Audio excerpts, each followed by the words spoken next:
Okay, so I think we'll make a start. So firstly, apologies for last week. My little one was ill and I just couldn't be in. And I hope you all got okay with the recorded lecture.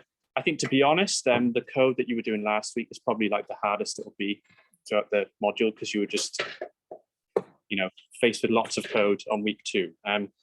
This week, we're still doing some SQL, and we're going to look at joins, how you bring multiple tables together. And we're going to leverage all that we learned from last week as well to do this. So we'll download these in a bit. I'll just go through some of the slides, and then like last time, we'll work through some demo questions and I'll work through them with you. And then I've got some lab session questions as well. So if you want to do those now, me and Hugh, we're going to be here till 11, and there's a tutorial at 12 till 1, which is optional. So if you want to do the lab session, really nail it today, we're going to be available throughout those sessions, so you can do that. Yeah, so they're all here. Week 4, SQL Joins. So we've got the lecture slides. We've got a script that we're going to be using today, which is just an empty script, basically, and the lab session questions as well. So it's actually week 4, isn't it? So yeah, joins. So when you're doing SQL, working with databases, any database that's worth its salt is never just in one table. So although you think it's easy to work in one table, and in some ways it is, actually most databases, if you ever do database work, you're going to be doing joins, joining multiple tables together to create a nice data set that you can put in a spreadsheet and analyze, or put it in R, which is what we'll do next week. So joins are used to find information from multiple tables and use both sets of information in one SQL query. So we kind of have this notion of multiple tables anyway, because from last week, remember, if you write an SQL query, it produces a table. And then we were selecting from that table with another SQL statement. So we were doing like a group by and a count and things like this. So we have technically used multiple tables in one query together, but this is going to be using 2 completely different tables. And in some ways, it's a lot easier to do things with joins rather than putting tables next to each other and analyzing columns and stuff. So yeah, joins are going to learn the proper way to do this. And tables are joined by columns that are common to 2 tables or more. So if we look at this example, so this is a slide from first week, and we typically have 2 tables just to store customer and contact details, okay? And I'll explain why in a bit, why we wouldn't just put these all in one table. But you can see that we've got this customer ID column. So this is sometimes called the primary key. And then if this column is repeated in any of the other tables, they are known as the foreign key. So you can link 2 tables together by basically looking at the primary key and the foreign key. And usually a lot of database solutions, you can look inside all the tables and they will tell you up front which columns in each table are the primary and foreign keys.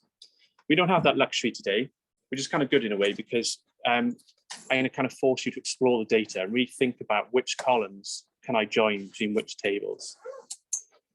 So we need to write some SQL to join these 2 tables together, and we're going to join them on these 2 columns here. If you've got a database with 10 tables in it, you might often, I think today we're going to join at most 3 tables together, maybe 4. But you could end up joining, lots of different tables together. And it's not all unnecessary pain. Why are we doing this, putting our data into multiple tables? Why don't we just put it in one table? So I'll give you just one example. And remember, it's a very small table, lots of tables, especially when we work with healthcare data, it's millions of rows. So you'll see this problem scale up. But you can see that some of these cells, they're empty, okay?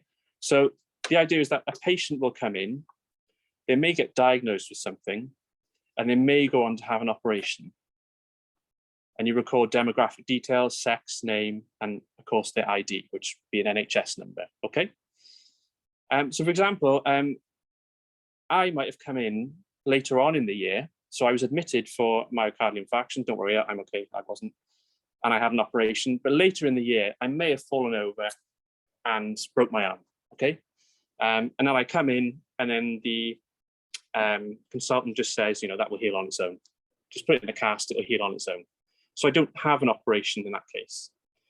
But because I've got this column called operation, I'm forcing this column operation to be part of this table.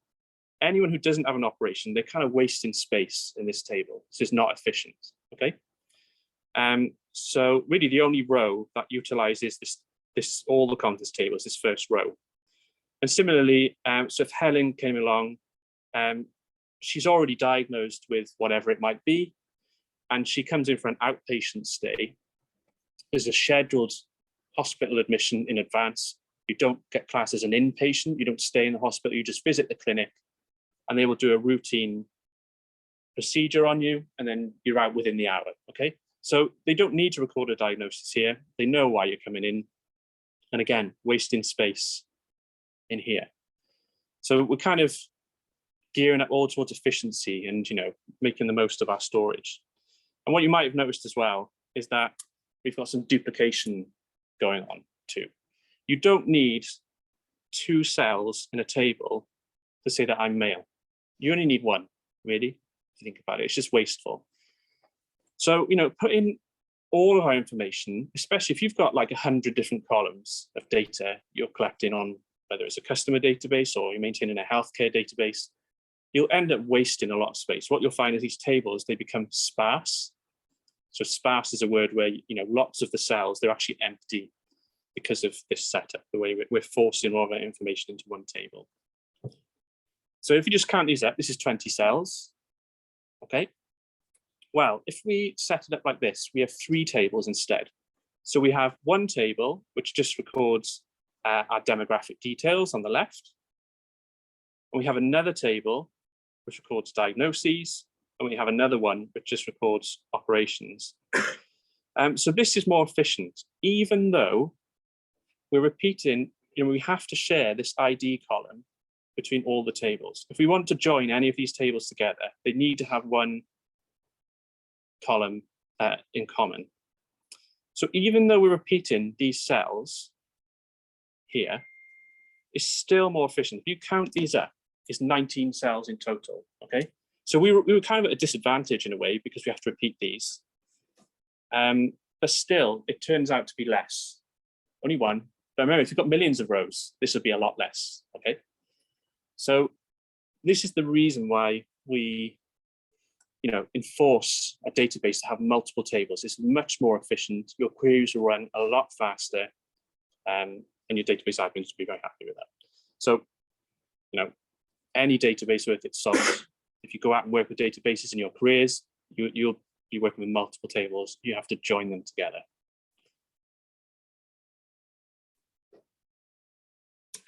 There are actually lots of different types of joins in SQL, but I don't know if you will agree with me. You can get away using just 2 joins pretty much for 99% of the stuff you do. So that's an inner join and a left join. Obviously, you can think there's a right join as well, but it just does the same thing as a left join, just you order the columns differently, okay? With these 2 joins that we're going to use today and with the lab sessions, you can pretty much do anything you need to when you want to bring multiple tables together. So this first join, an inner join, and we've got some syntax here as well. If you've got a table A and a table B, when you do an inner join, think of this Venn diagram, you want to select rows that are in common to both tables. In a left join, that might not be the case. You're enforcing that the rows exist in table A, and you're bringing back all of the rows in table B, and it will tell you where it doesn't exist in table B and where it does exist. So when you do a left join, it will indicate, okay, from the rows you give me in table A, this row exists in table B, and this row doesn't exist. And that could be handy as well. So if you want to exclude people or rows from a query, you can do that with a left join quite nicely. So, bring me back the people which exist in row A, table A, but don't exist in table B. You can do a left join to do that. Whereas an inner join, it would find both in common. So we're going to use these in practice with these 2 types of joins today. And the syntax, so hopefully you're getting kind of used to SQL syntax now. It's a very small language. It reads kind of like English, just English language, pretty easy. When we do R, there's a lot of vocabulary, and I definitely don't know R off the top of my head.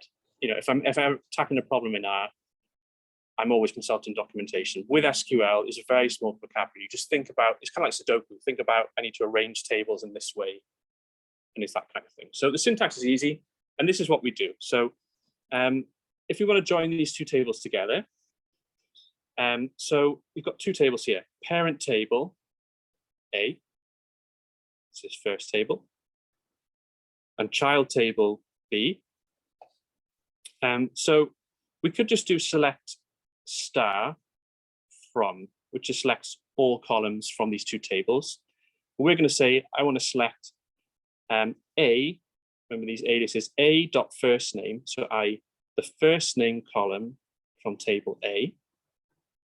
And I also want to select the last name column from table A.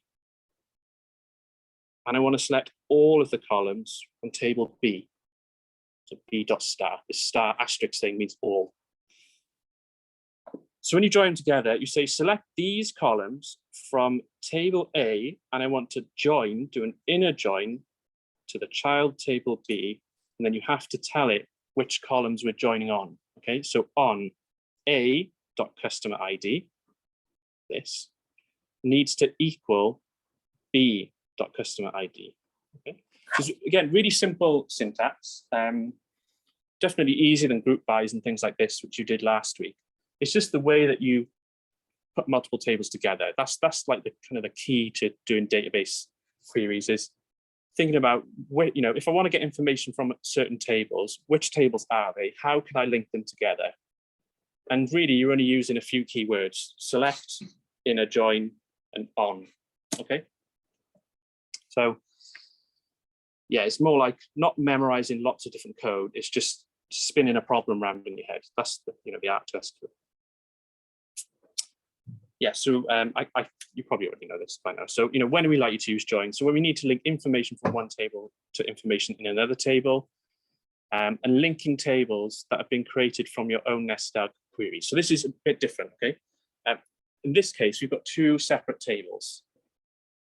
Okay, these have been built for us. We don't have any control over these tables. However, last week, whenever you write an SQL statement, so this statement here, for example, you could put brackets around the whole SQL statement and it produces a table.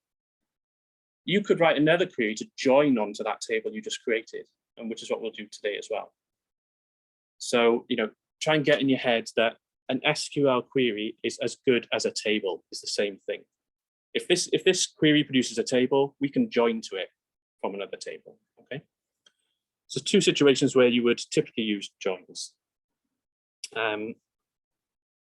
So for example, last week, we kind of did this kind of example. So we worked out what the average number of tracks or track length was per album, whatever that might be. And then we had various albums and we worked out the number of tracks. So you could join these two tables. Each of these two tables were generated from a query that we wrote. It wasn't from a table that existed in the database. We wrote a query, a group by clause, something to get that table. And we also wrote an average SQL statement to work out this. So we can join these two tables together. Okay.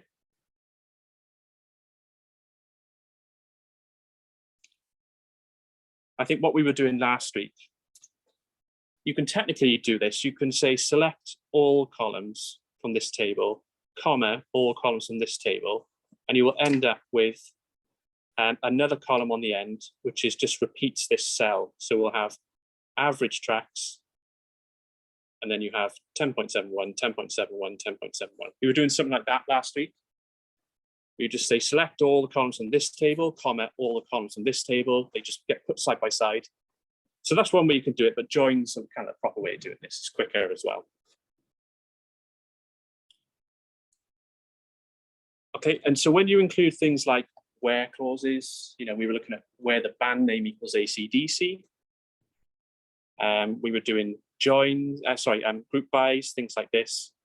This is basically the anatomy of a join clause. When things get a bit more complicated, just think of this kind of like a cheat sheet. Okay, so these are tables that we're creating ourselves. Okay, they don't exist in the database. We're running a query. So this produces a table called table A. And we can join this to another one of our queries. Okay, and we'll call it table B. So a few things to note. So this is a straightforward SQL statement. It just selects two columns from some table and then wraps it up in a table, which we'll call A.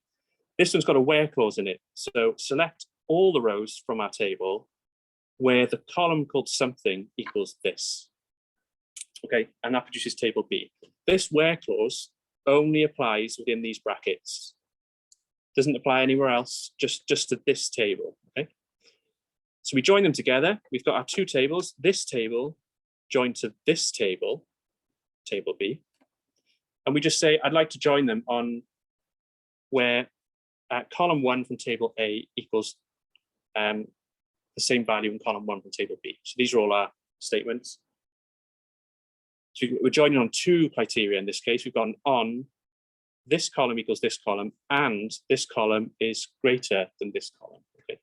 And then finally, we've got a where clause. So this where clause applies to the whole join. So if you ever get a bit lost, think of this kind of like a cheat sheet, if you like. So next week, so we're using DB Browser for SQLite, and we're going to be using that today as normal.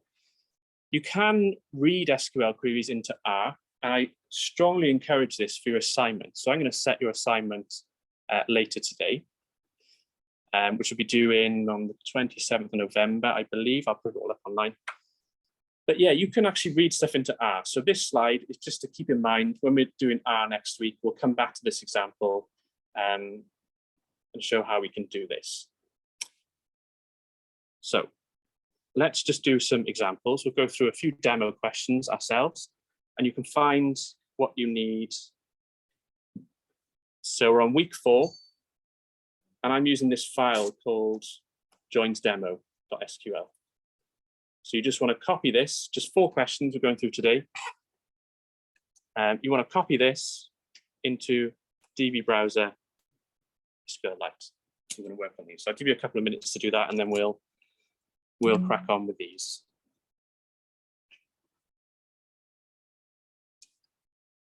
And load the Chinook database as well. So I've got the Chinook database in here.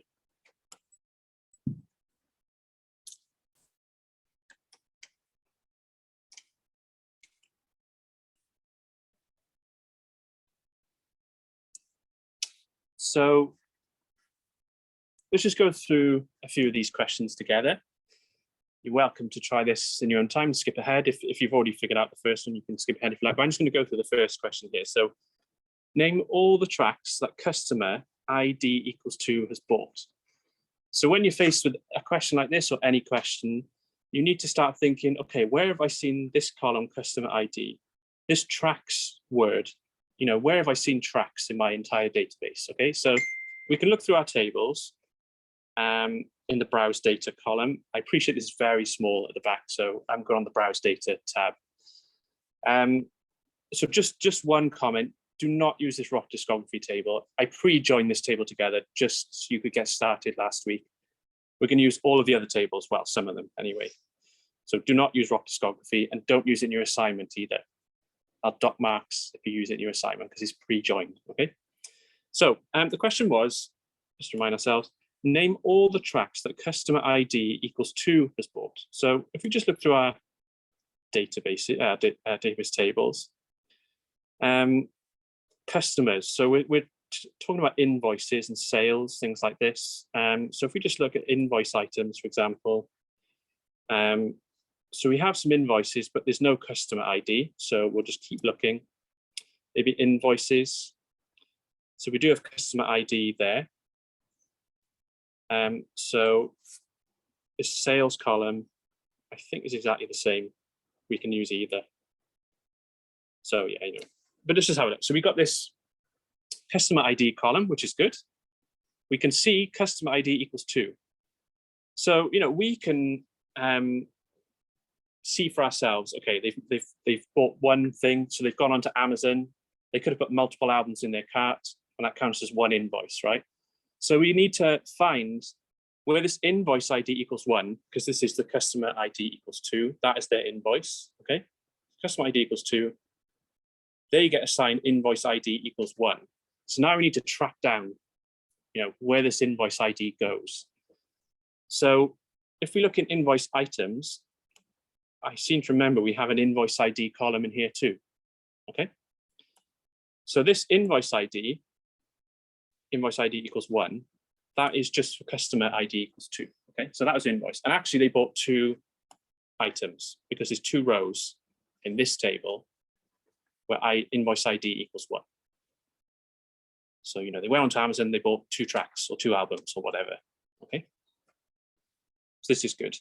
So yeah, just myself the question. So name all the tracks. So it needs the track name as well, okay?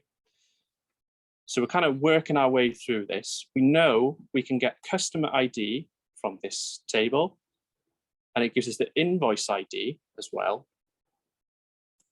So this is handy because we can join that to this invoice ID table. And look, this table also contains the track ID. So we're kind of getting there now. It's like, Sherlock Holmes, we're getting to the bottom of it, right? So we need to find a table now which has track ID and track name, something like that. So if we look, there's a table called tracks, and it's got the track ID and the name. So we've kind of delved in, tracked down what we need. So we know what tables we need. So I usually just take notes. Which tables do I need? Don't worry about writing the SQL yet. Just work out which tables you're going to need to answer this question, okay? So we know we're going to need the sales table. I think invoices is the same table. It doesn't really matter. So we're going to need the sales table. We knew we needed the invoice items table, and we needed the tracks table. So I'm just going to write these down. What do we need?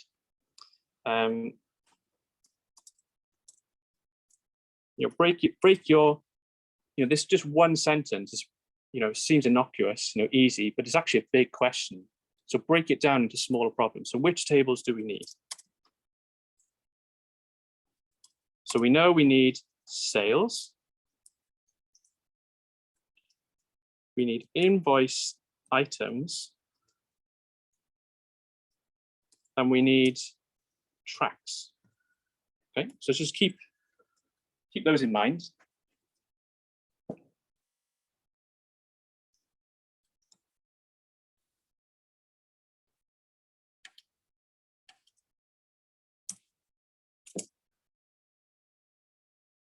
So let's start joining these together with some SQL.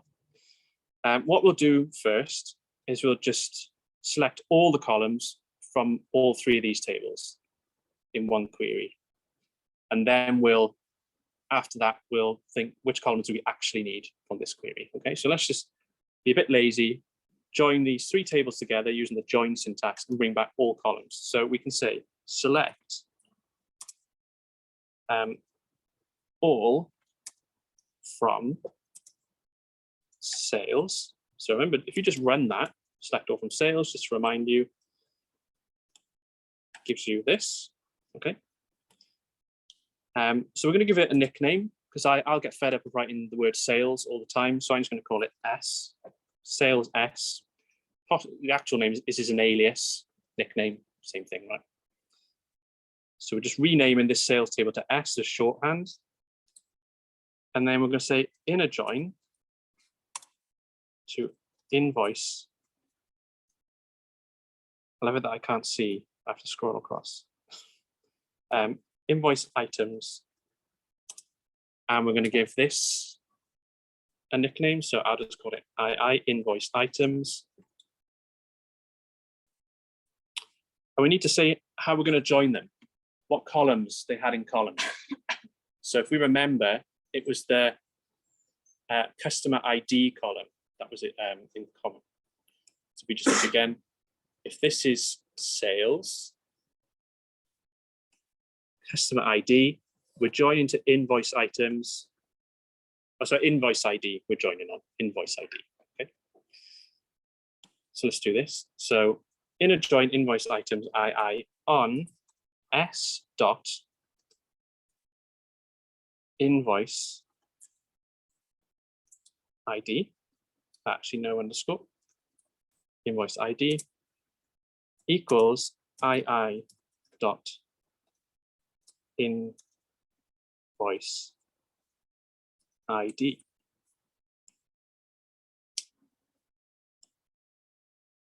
So we can run this, just breaking it down into little problems.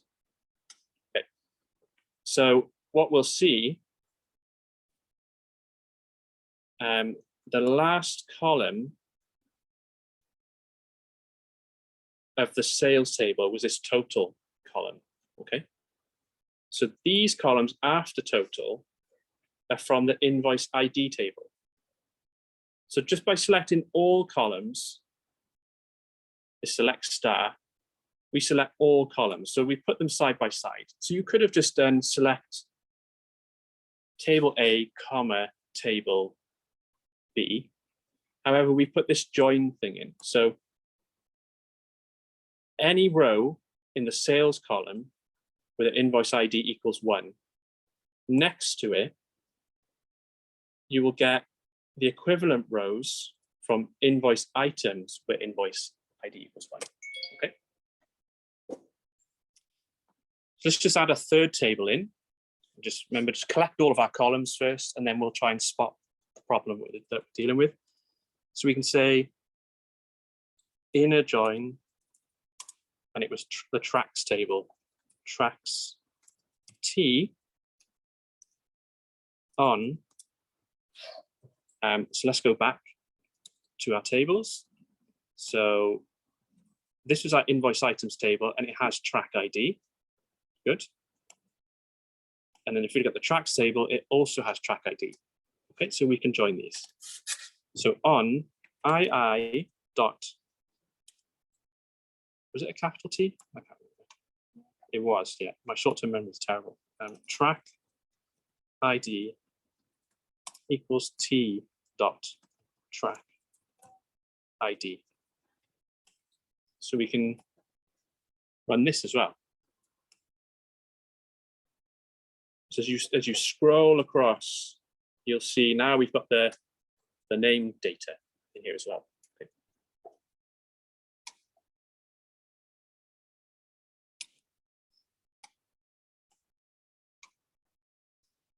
So we kind of have everything we need really to solve this problem now, okay? Because we're only interested where customer ID equals 2, which is these first 2 rows, okay? At least as far as we can see, where it's ordered, this database. If it wasn't ordered, then we wouldn't be able to assume this. But you can scroll across, and the question was, which tracks did customer ID buy? And we can scroll across, and we can see that there are 2 AC/DC songs, okay? But we want to clean this up a bit. This is kind of like inefficient to store all this data in one query. So the first thing we can do is just put a where clause.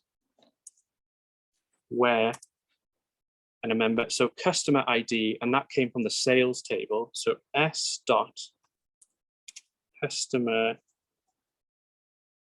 ID equals 2. So let's run this.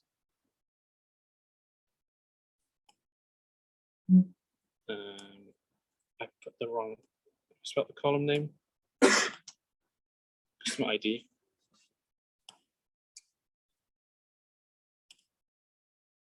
Oh yeah, numbers. I usually use DB2, a different flavor of SQL. You always put the single quote. In SQLite, for numbers, you don't.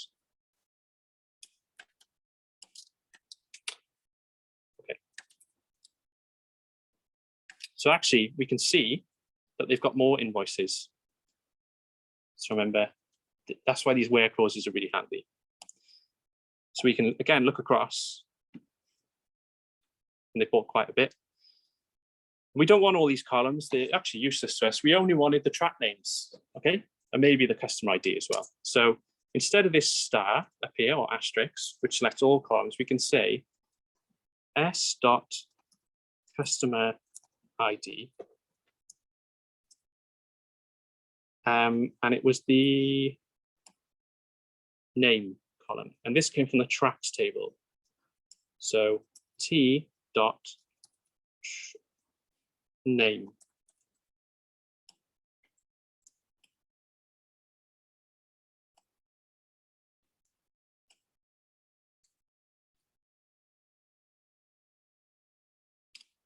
You see? So,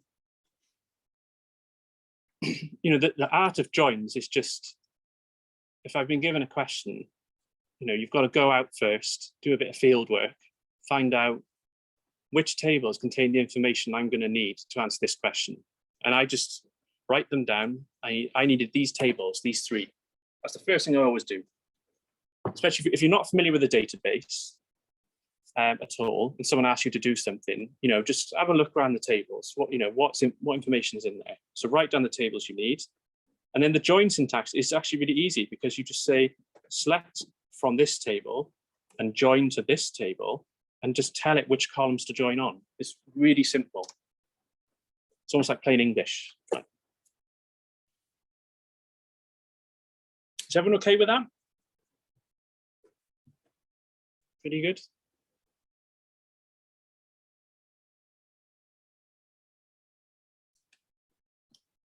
Okay, next question. So, yes.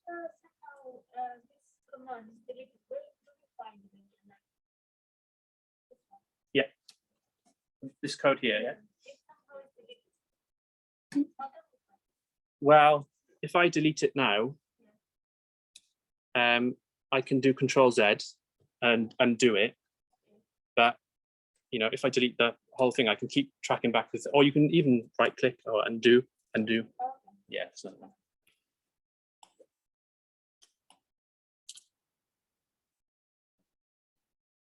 So, and you know, remember as well, at the end of this session today, save your file as well. Otherwise, it will be gone forever. I mean, I'll put this up on Canvas. What I'm doing today will go up on Canvas, so don't worry too much. But you know, always save your work. The database we work on.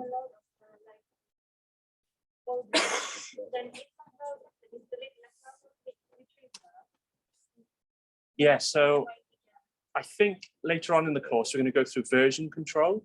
So GitHub, things like that. And when you save over a file, if you look at the file and go, oh, there's a piece of code, I know there's a piece of code missing. In Git, you can go back to a previous version and actually you can see side by side the differences between the files. So I think we're going to go through that probably the last lecture of the course, actually. So after you've learned all the data science, here's how you make sure your work is all safe and so on. Okay, so next question. How many times has each track been bought? So we're not really interested in customer ID equals 2 anymore. But if we just remember that this chunk of code here was actually quite useful. So I'm going to keep that there. But let's just look at this question. I know we're going to use this in a bit, but how many times has each track been bought? So, you know, again, look through our different tables that we have. So we know the sales table is going to contain invoices. So, you know, think of this is like a database behind Amazon or something, okay? And so this contains all the sales. So we know we're going to need this. So again, I will write down which tables do we need. So again, sales, we definitely need that. Again, we're going to need this invoice items table because that table has the track ID. Okay. So for each track, how many times has it been bought? So we're going to need this, right? So we know that we need the invoice items table again. Okay. So you could get away with just those two tables actually, because technically it doesn't say track name. Okay, each track, if you look in the tracks table, for example, each track name there, this second column, it has an individual ID, track ID. Okay, so technically I could just ask you, I'm not bothered with the name of the track. I just want to know each individual track. So technically you don't need this, but for completeness, I think it's always good to add in a bit more information to whoever's going to be looking at your work. So we're going to also include again the tracks table for us. Okay. And remember, we'll just do a select all. So again, this is just how I work through a problem. You might find you work through things differently, but I like to just join all the tables that I know I'm going to need and just bring back all the columns. So that's the first thing I do. So again, we wrote this before. This is how we started off query 1, right? And so how can we use this? So let's just select all.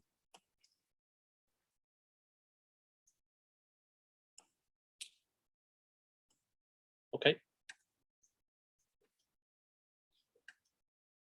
So remember, the question was, how many times has each track been bought? And so these are our tracks. I'll leave this for a different one. So we have track name, which we could use, and we have track ID. So just to be really wary about this, some tracks, they appear on multiple albums. So like, if someone's got a best of album, like best of the Beatles, Hey Jude will be on the original album and it'll be on the best of, right? So if you just did this by name only, and you said, how many times has this name been bought? Well, it wouldn't take into account that it's appeared on multiple albums. However, the track ID and the invoice ID would. So you just have to be wary about this. But anyway, we'll continue. So slightly different question. How many times has each track been bought? Basically, what we're going to do is count the number of invoice IDs for a given name. So I don't know, we can look, let's load in there. Okay, so this track called Dog Eat Dog, right? We basically want to say how many invoice IDs were assigned to this name Dog Eat Dog here. So we want to count the invoice IDs. Okay. So we can just do this. Let's wrap this up because we like this table. It's handy. We can give it a name. I'll just call it, I don't know, A, because I'm boring. So we can do this. Remember from last week, select, count, distinct or unique, invoice ID. And which table did this come from? It came from this invoice items table, just to remind you. Invoice ID, okay? So select count, unique, II dot invoice ID, and we'll do T dot track ID from this. And whenever you do an aggregate function, remember, we're basically selecting two columns here, right? So we're setting our track ID, which is just this. Okay. And each track ID is assigned to a name. But we're counting the invoice ID. So when you do a group by, which you need to include, you say group by, you always put the column which hasn't had an aggregate clause applied to it. So in this case, group by T dot track ID. Okay. With two columns, this one and this one. You put in the group by the column which didn't have this count function applied to it. We're saying, you know, count per this column. So you can kind of think of it.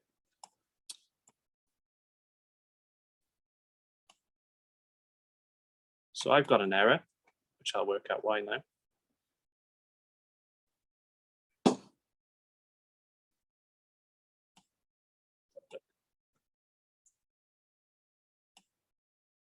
Okay, so, oh, that's right. So now, sorry, we're good to work through errors. This table, I've put II.invoice ID, but actually all the columns now are accessed through this A nickname. I give it a nickname here, you see? So I wrap the whole query up, everything that's highlighted here. I've given all the columns, so this is given this nickname A. So I need to change this to A.invoice ID. So you see, you have to kind of keep track of how you're renaming tables. So we say A and A.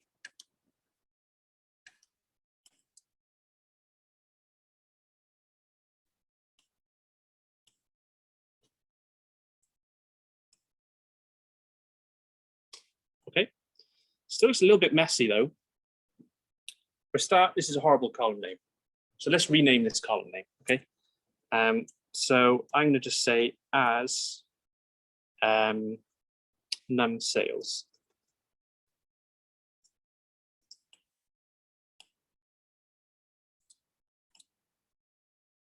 Okay, yes, that's it. What is the distinct? Distinct, yeah. So this is just basically unique. So, for example, if there was a duplicate row in one of our tables and we counted without distinct, you would end up with a count of 2. But if it's a duplicate, we don't want that. So we can get rid of that problem by saying distinct. So unique.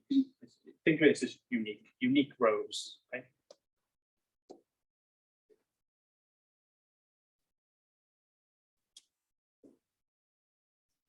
Okay. Okay.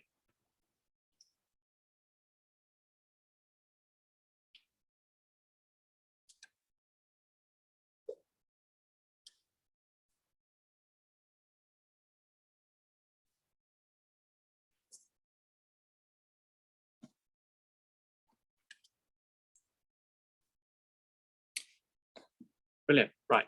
So next question.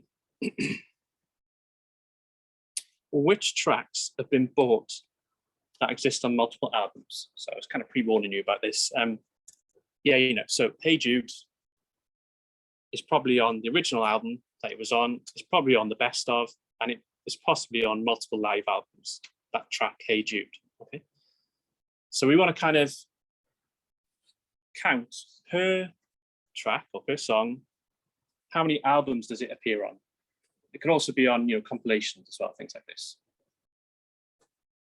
So this is going to be a bit more involved, but it'll be fine. We're going to create 2 tables ourselves, and then we're going to join those 2 tables. So think about this problem first.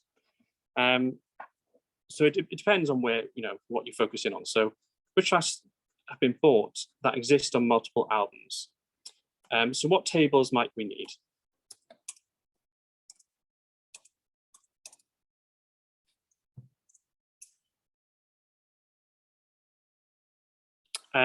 Bought, so this keyword bought just jumping out. So immediately I'm thinking sales, okay? So we're gonna need this sales table again. Which tables do we need? So we need sales.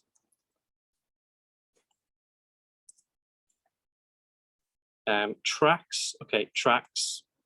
We're gonna have this table again.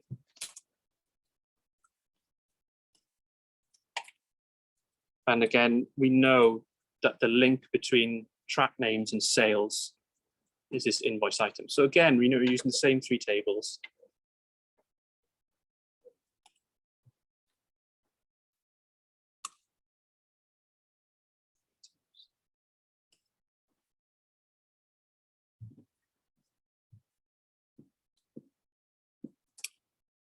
Okay. So, this is just, again, kind of the art of SQL. It's just how you interpret a question like this. So, I'm just looking at keywords, bought. Okay, I know there's a table called sales. This word bought, tracks. Okay, I know there's a table called tracks, and so on. So it's just, how you interpret the question and you translate that into which tables do I need. That's kind of what we do. So again, we need these three. So let's just look. So which tracks have been bought that exist on multiple albums? So if we just look at this tracks table, tracks. So what's in it? Because there's this other word, album. Okay, so luckily we have album ID in this table, and we have tracks as well. So we could look at this. So select all from tracks. Very first thing we do.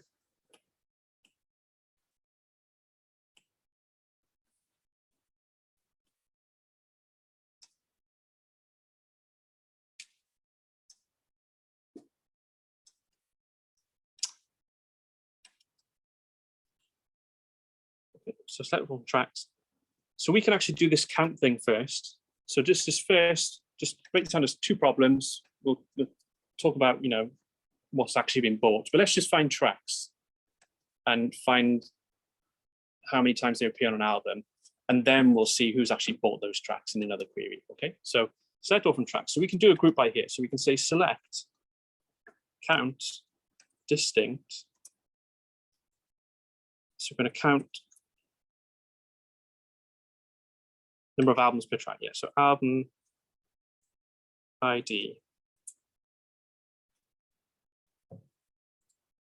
We'll give it a name as num albums, and track ID. Yeah.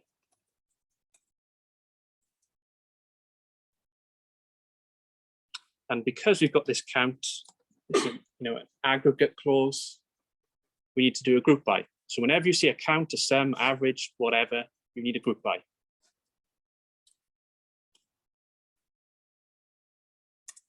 Group by, which column do you group by?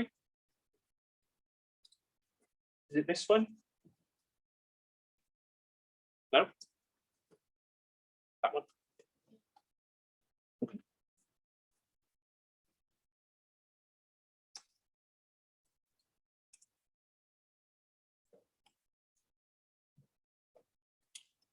So we can just run that.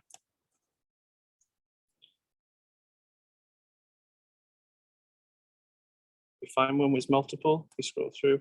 We can put a where clause actually.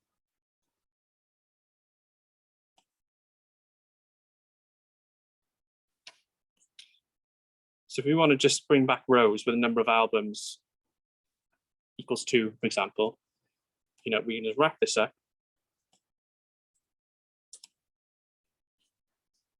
and say select all from, remember this is a table, select all from this table where num albums is greater than 1.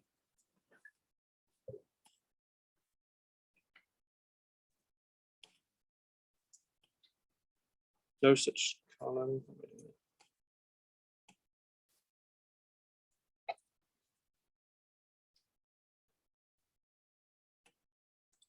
Oh, we're doing track ID. So we, so track ID is unique to a sale. We need to do names instead. So if we just look at our table again, name. Yeah, so let's do it like that. So change it for name.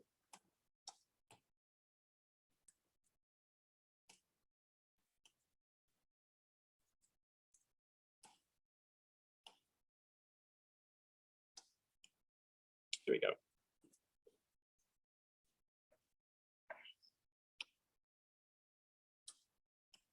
Almost all of these songs are going to be old. Okay, so 2 Minutes to Midnight. Any Iron Maiden fans? No? It wasn't an error. So track ID is linked to the invoices table, so it will always be unique to a sale. But so names is not, because just a track name on its own, that track can appear on multiple albums, but a track ID is linked to sales, so that they're like a unique identifier, which is why when you said counted anything greater than 2, it won't, because it's unique to a sale. There'll only be one. Okay, but if you just look at names, so I'm Maiden, 2 Minutes to Midnight. That's on the original, probably 3 live albums, and they're like 70 years old now, I'm Maiden, so it's going to be on a lot. Okay.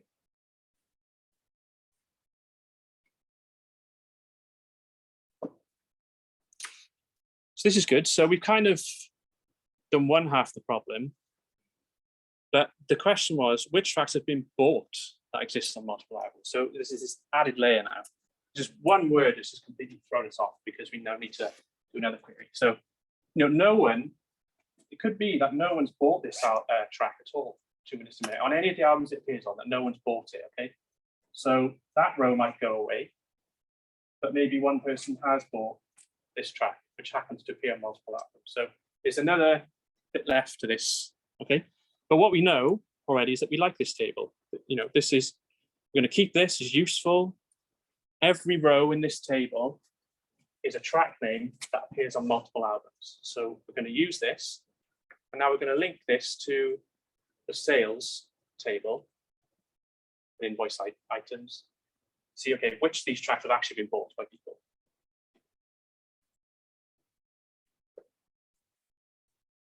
So,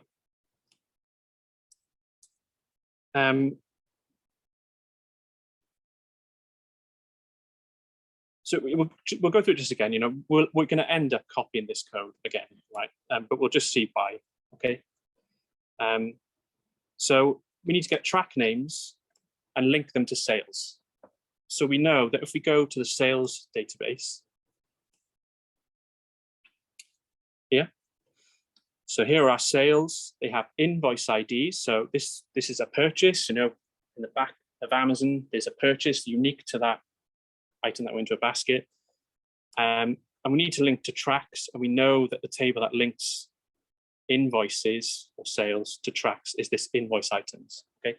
And then finally, because we want to compare these invoices to track names or track IDs, we can do this. Okay. So let's just copy this code again, because we know it's useful. So this section here, and we'll use this in the first query as well.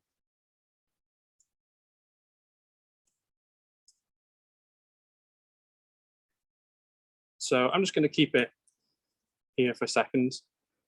I'm going to wrap it up in brackets.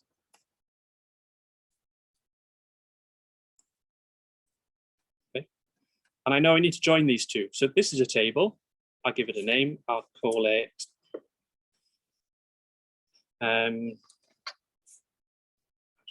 we'll call it, can't call it sales because that already exists. We'll just call it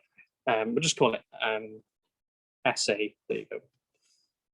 Okay, so you've got table SA. We're going to join this to this table, which we need to give a name, which will say, count album CA. Okay. So let's let you catch up a bit.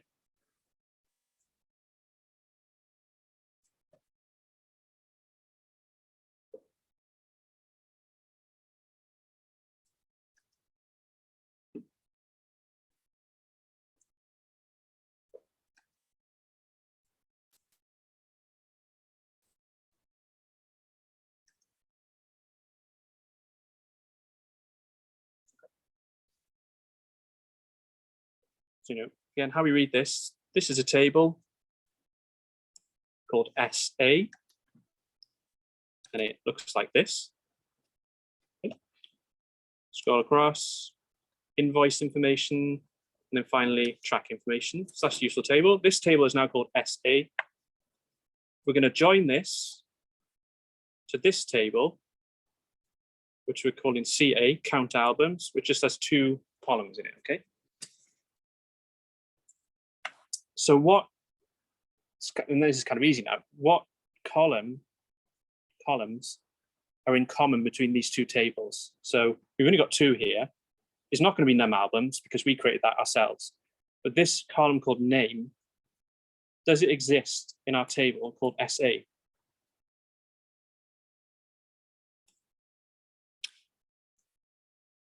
And it does. So that's what we need to join on, this column called name. So we have on SA.name equals CA.name. And by the way, like, you're more than welcome, choose names which are meaningful to you. Okay, this is just, I'm calling it SA. You might want to call it,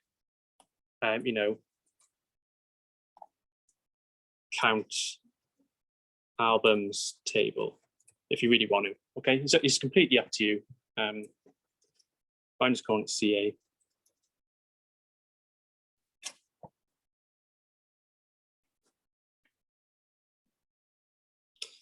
And finally, we need a select statement on top. Okay, just to say, out of all these columns, which ones do we actually need? Really, it's just one column. It's the name column. Now, this name column, because it exists in both tables, which is why we're doing the join, let's just see if this works. If you just say select distinct or unique name from, this shouldn't work. If it does work, I'll be annoyed because it shouldn't work. It's bad practice. But if you just say select distinct name and don't tell it from which table to choose from, yeah, we get an error. Okay. So if I just bring this down, you can see the whole thing. Okay, this is my entire query. It's complaining basically that you're trying to select a column from these 2 tables called name, but that column called name exists in both tables. It's basically telling you, well, which one do you want to take it from? It doesn't matter because you've been a join, it's a Venn diagram, right? But it's actually, well, just tell me a name, just give me one of these names. So I'm just going to say, it doesn't matter which, I'll just say SA dot. There you go. We could have written CA dot. It doesn't matter. Remember, an inner join, it's just this Venn diagram. The rows will be the same no matter how you do it. So we can say either.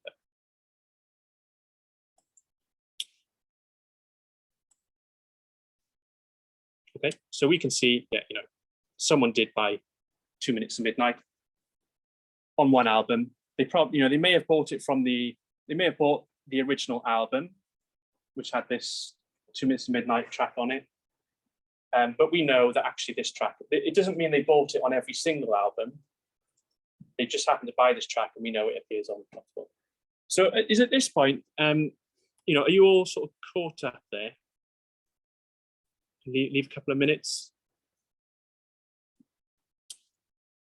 It's getting a bit complicated now, even though we've not had to memorize a lot of vocabulary. I think when you learn French, you learn a lot of different words. We're not learning a lot of different words here, just in a join and on, basically. That's the only words that we've learned from, today compared to last week. But it is getting a bit complicated still, okay? You've put a lot of puzzle pieces together to arrive at this answer. So it's a good idea, if you ever come back to your code, that you leave little comments and notes which tell you what you were doing, so you can kind of come back in. So the way you can do this, we've got some comments here, is to use a double dash. So we can say, for example, this table called CA finds track names that appear on multiple albums. Okay.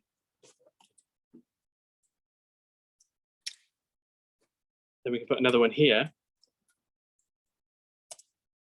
This table called SA links sales to track names.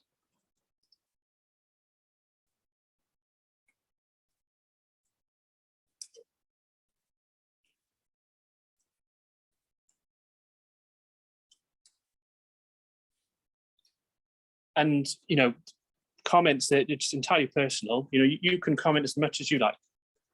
Whatever helps you first. If you're working in teams, you go off and have wonderful careers in data science, you work with teams, you're writing code together, you'll probably put in place some rules for commenting and things like this. For example, rule number 1 in any job, always comment your code.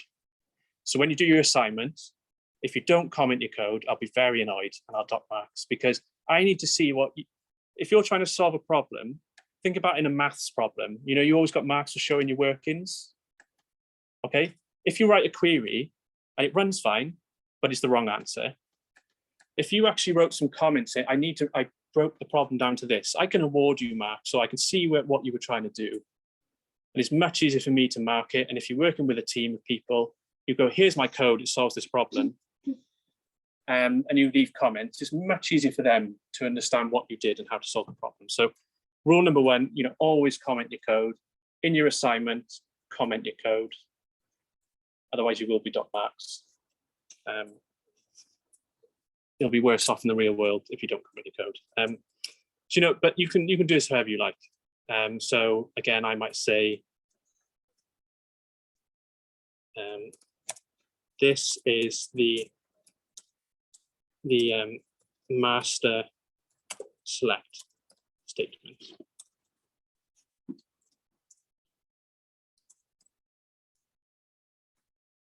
Something like that, okay? Anyway.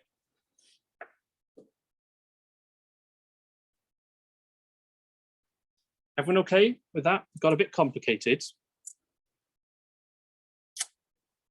You just got to kind of keep a bird's eye view of what's going on. This is a table called SA. We join it to a table called CA.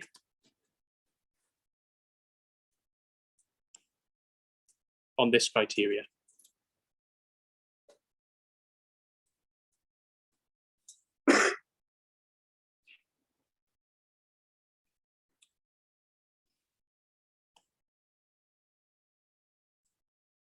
You're going to work your own ways out of sort of tackling these problems. This is just how I do it. Hugh might have a different way of doing these things, but for me, when I read a question like this, just keywords jump out at me: bought, tracks, album, which tables have these kind of information. I write them down and then I work it out from there. So the last demo question today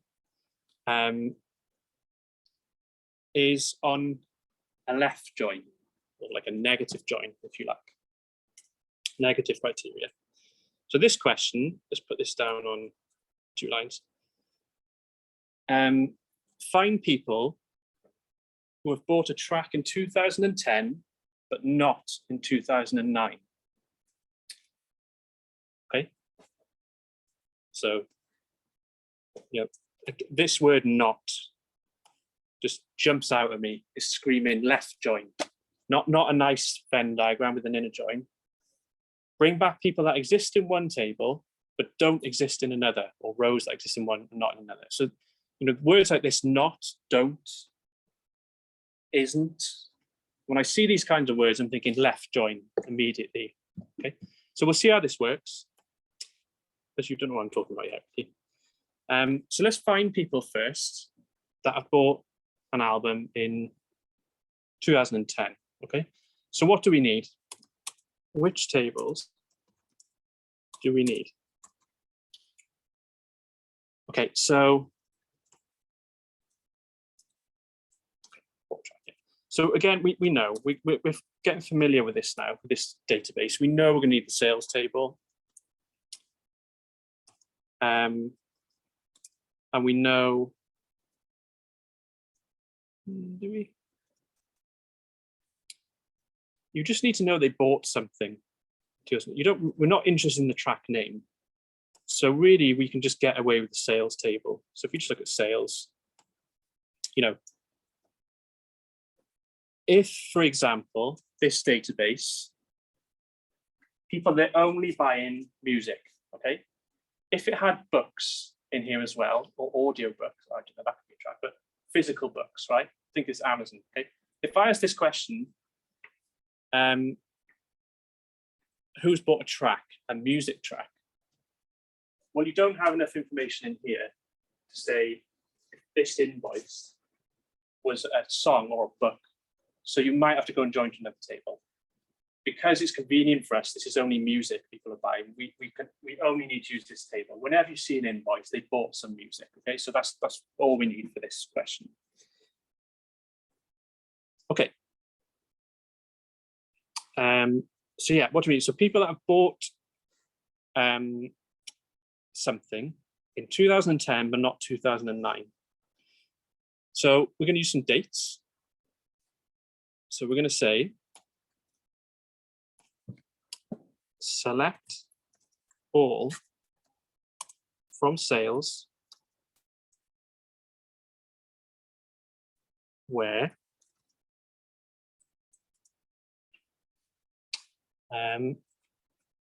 pull that up a bit as you can see.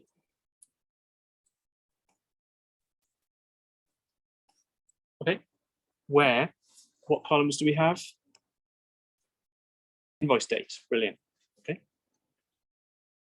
where invoice date between 2010. So these are the people that bought something in 2010. Between 2010, 1st January, and New Year's Eve. So 2010, I think it's this way around.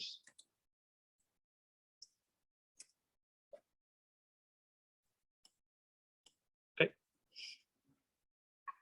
So we used dates last week, so you can do this as well. So select all from sales just to see what this gives us. Okay. Yeah, brilliant. So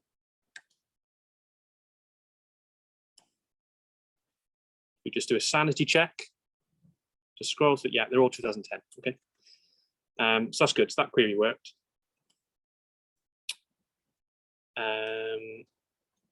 So we like this table. This is good. It just find people who have bought a track. So we don't need all these columns. Technically, we could get rid of them now, but I'll keep them there just in case. At the moment, we'll go back to which columns we actually need. Just think about efficiency as you go along. So we like this table. We're going to call it something. You can't call tables after a number in SQL. So this is 2010. So I'll just call it T10 or 210. Okay. That's good. The next bit's easy because it was find people who haven't bought a track in 2009. So let's first find people that have bought a track in 2009. Select all.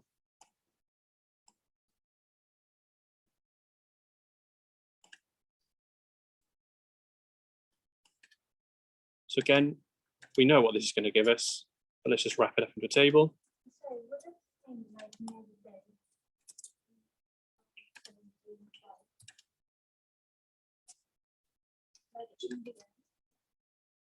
I'm giving this table a name, a nickname. Yeah.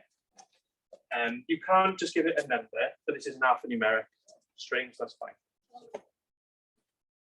Okay. Give it any name you like.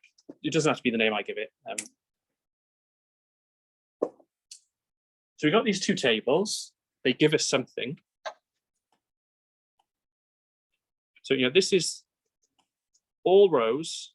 Well, all rows where the invoice date is 2010, and we return in all columns. So again, this is just for 2009.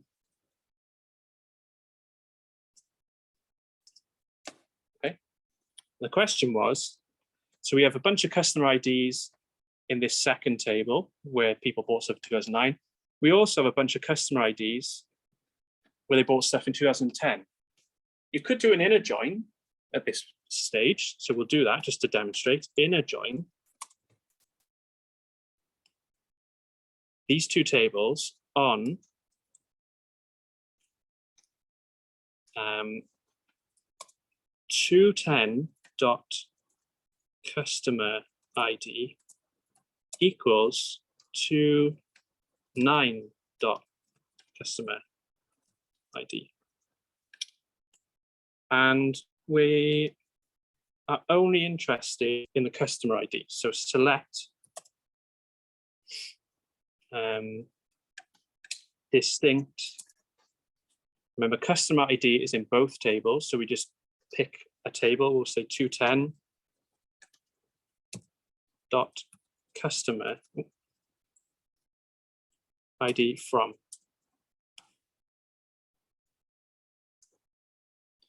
So this would be people that have bought an album in both years. Okay.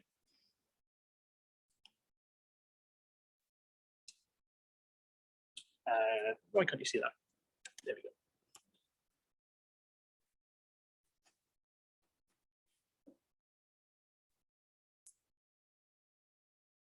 So these customers, they bought an album in 2010 and 2009. We know this because we just had a table of sales in 2010 and a table of sales in 2009, and we did this sort of Venn inner join, find the intersection, right? But the question was, who bought an album in 2010 but not in 2009? So if we just let's just look at a few things. So I'm going to bring back both these columns. So 29 dot customer ID. Let's just run an inner join on this first.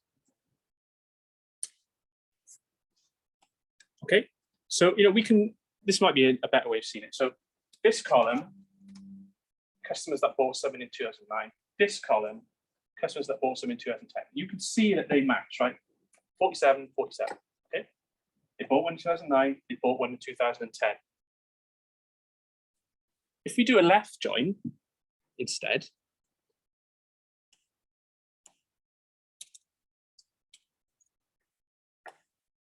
let's just see what this looks like now. Okay. All we did, we changed inner join to a left join. That's all we did. Okay. Can you see the difference? This person bought something in 2010, the left table. And underneath we wrote 2009, the right table. So it says null. So this is how we find out. So this person bought something in 2010, but not in 2009. So this left join kind of gives you more information. The number of, it'll have more rows than the inner join. Remember, the inner join only found rows where they have both. But this is going to give you the number of rows equal to those people that bought something in 2010. Okay, notice in this first column on the left, nothing is null. So this is simply equal to the number of rows of people that bought something in 2010. And it'll just say, well, for the people that bought something in 2009, they didn't in 2010 by this null. And we can isolate these rows, okay? So we can go just a bit further.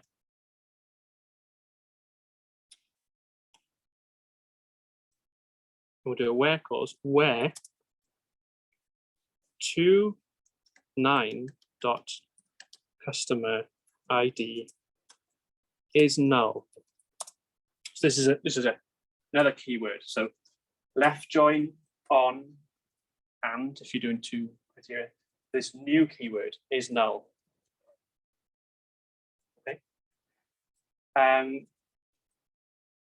We could check if it equals null. Equals null might work. Equals null may work in SQLite. No, it doesn't work. So this null is a special character, if you like. So you have to say is null. And now we end up with this. So I'll just show you that bit of code at the end, where 2.9 customer ID is null. So now every single row, the right-hand column, is null. So these people, these are the people where they bought something in 2010 but not 2009. And again, you can even take that just slightly further. You can just say, well, I don't need two columns anymore. This is a sanity check, right? But we don't need this second column because we know now.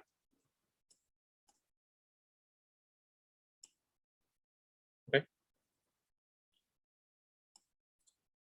There we go.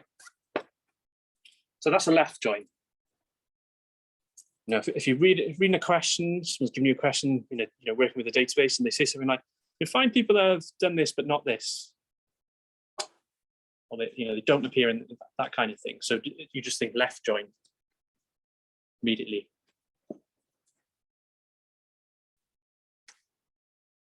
So again, you might want to comment.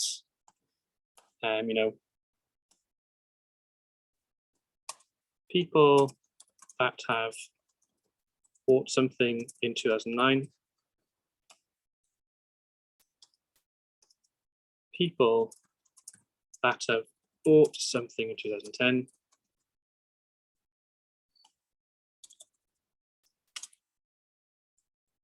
Negative join. Well, let's write it a different way. Gives all rows from left table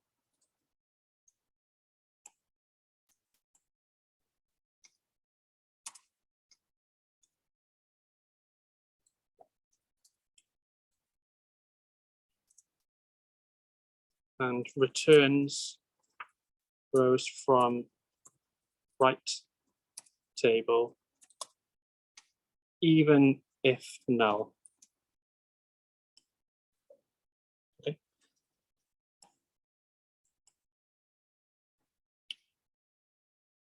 So this comment is going a bit too wide. So what I'm going to do is say, arrange it like this.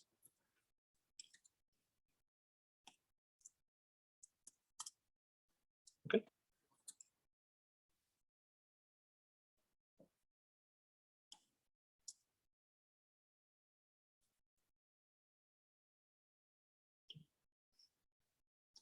So left join's okay? Wasn't too trippy.